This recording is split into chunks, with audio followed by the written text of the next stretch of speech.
Nous avons essentiellement aujourd'hui abordé le thème de la semaine missionnaire 2020. Je veux réjouir le cœur de Dieu. Je donne avec libéralité pour le salut d'une âme, basé sur Luc chapitre 15, le verset 10. Nous nous sommes posés un certain nombre de questions. Dieu est-il joyeux? Puisqu'il s'agit de réjouir le cœur de Dieu. À cette question, nous avons compris qu'en fait, le Dieu de la Bible est un Dieu joyeux. Et qu'est-ce qui réjouit le cœur de Dieu? Ça a été la seconde question.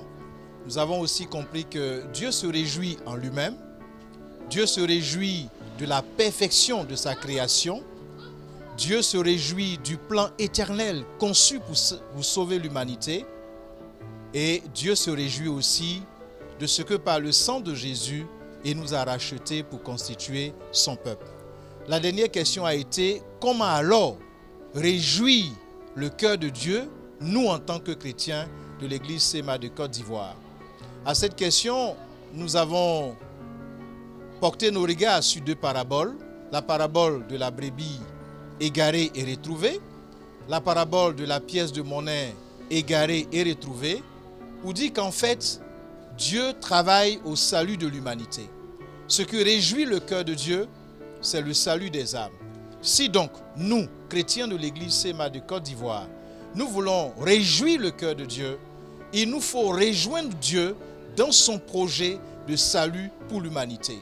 Puisque ce qui fait la joie de Dieu, c'est le salut des âmes, il nous faut donc participer à tout ce qui est nécessaire pour chercher, trouver et sauver des âmes perdues. Il y a plusieurs manières de le faire.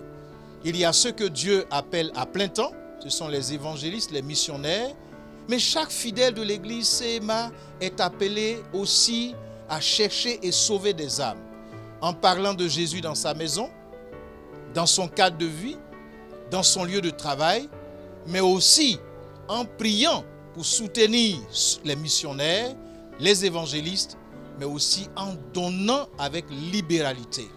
Celui qui est sur le champ et qui parle de Jésus, celui qui est chez lui et qui prie et qui donne de son argent, en réalité exerce le seul et même ministère, chacun selon l'appel particulier que le Seigneur lui a adressé.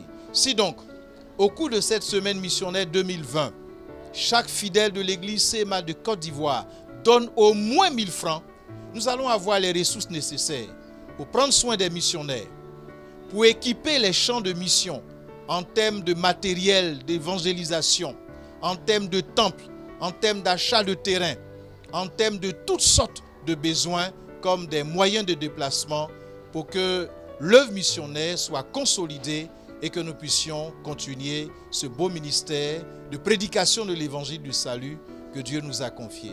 Voici donc l'essentiel de cette journée de lancement. Les jours qui vont suivre, tous les fidèles de l'église SEMA, à partir du lundi 16 novembre, sont invités tous les soirs jusqu'au vendredi à suivre les cultes en ligne où nous allons encourager les uns et les autres à rendre grâce à Dieu pour les âmes qui sont sauvées, à prendre connaissance du travail qui se fait sur les champs de mission et à être remobilisés pour continuer ensemble ce ministère. Je souhaite à tous et à toute l'église SEMA de Côte d'Ivoire, une semaine missionnaire 2020 riche et bénie et qu'à Dieu seul soit la gloire.